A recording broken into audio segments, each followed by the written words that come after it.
방패장 지원 사업으로 경주시와 한수원이 지난 2018년 첨단 복합도서관 건립을 약속했는데 3년째 착공조차 못하고 있습니다. 부지 선정이 갈등인데요. 김형일 기자가 보도합니다.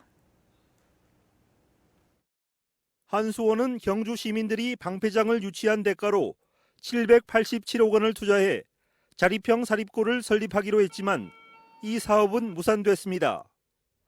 이후 2018년 첨단 복합 도서관을 짓기로 사업이 변경됐는데 부지 선정에 난항을 겪어 3년째 착공조차 못하면서 경주시장은 그동안 뭘 했는지 책임론이 제기되고 있습니다.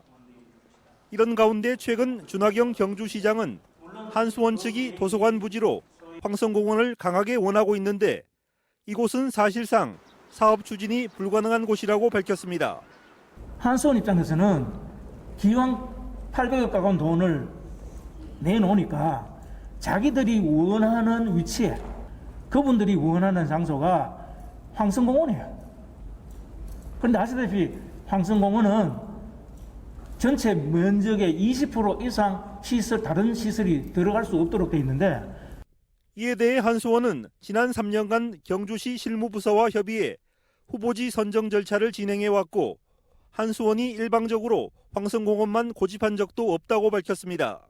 당초에 경주시에서 황성공원의 일부 그 부지를 제안을 했었고 우리가 뭐 황성공원을 굳이 고집하고 그런 게 아니라 도서관의 입지 여건상 황성공원이 경주시 내 중심에 있으니 그쪽이 가장 적절하지 않느냐 이런 것이지. 더구나 경주시 실무부서에 확인한 결과 도서관 부지 확보를 위해 황성공원의 일부를 문화공원으로 변경하는 행정 절차가 현재 순조롭게 진행 중이라고 밝혔습니다. 이런 가운데 준하경 경주시장은 경주역 일대를 새로운 도서관 부지로 제안했는데 실무부서에서 진행 중인 행정 절차와는 전혀 다른 입장을 표명한 것입니다. 내년 1월 1일이 되면 경주역이 이제 비기돼요. 공공문화시설의 하나로서 시립도서관을 지으면은 참 좋지 않겠느냐는.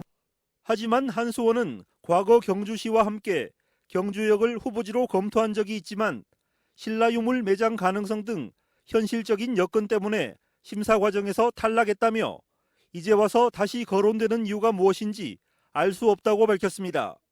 초창기에 한창 부지 물색을 할 때는 경주역 부지도 제안을 그런 사례도 있긴 하지만 현실적으로 그 부분은 도서관이라는 그 시설물을 건립하기에는 엄청난 시간이 소요될 거라는 부분에 대해서는 서로가 공감을 했었거든요. 3년째 도서관 부지조차 확정짓지 못한 채 준하경 경주시장은 과연 뭘 하고 있었는지 방패장을 대가로 받은 787억 원의 돈은 금고 속에서 그대로 잠자고 있습니다. MBC 뉴스 김형일입니다.